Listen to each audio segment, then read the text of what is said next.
চাইলে কি আবার পিওনের সাউন্ড মানবো কেমন দেখা যায় তাহলে বোঝা গেল আল্লাহ বানাইছে অফিসার প্রেসিডেন্ট নবী বানাইছে পিওন এই কথা বলার পরে আমার একজন আশিকের রাসূল ভাই যায় তাইলে বাম্বু দিছে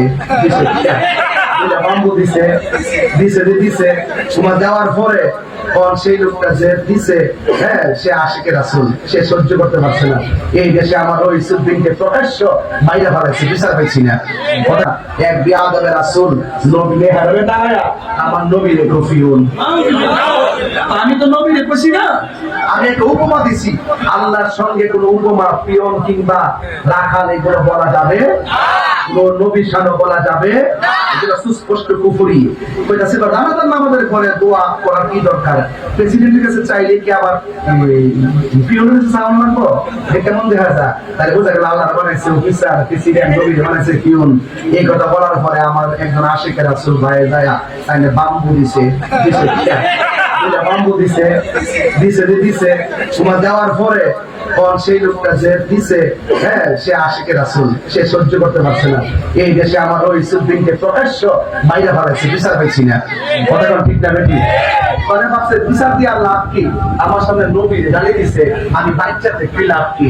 বাম্বু লাগাই দিছে তাইলে হসপিটাল আছে আমারও চোখ বন্ধ করে ধরো আবার এই কথা কইতাছে আমি এটা কইছি আমি কইছি অফিসারের কাছে চাইলে আবার পিয়নের কাছে চাওয়ার কি দরকার নবী বানাইছে পিয়ন এরপরে সাক্ষী দেয় দেওয়ার পরে আপনাদের কিছু বন্ধুবি আছে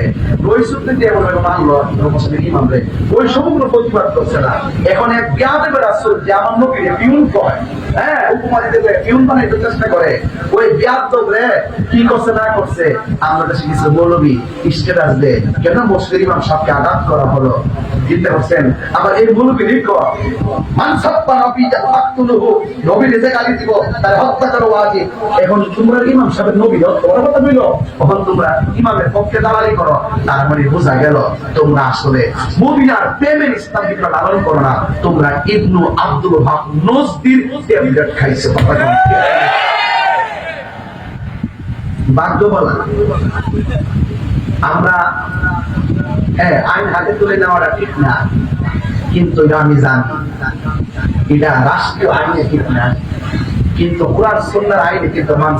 মান সাব্বা নবীকে ফাকতুলহু যদি কেউ নবীরে গালি দিয়ে তাকে হত্যা করা উচিত দেশে যেহেতু আইন নাই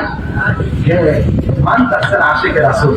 আমার মনে হয় সরকার ওই আশিকের রাসূলটারে যদি স্বর্ণের মেডেল দিত তাইলে সরকার আরো দাবি হইতো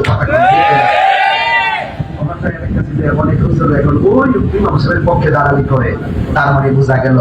তারা স্বার্থের জন্য ইসলামের জন্য রাজনীতি করে না তারা স্বার্থকে হাসিল করার জন্য ইসলামকে ব্যবহার করে রাজনীতি করে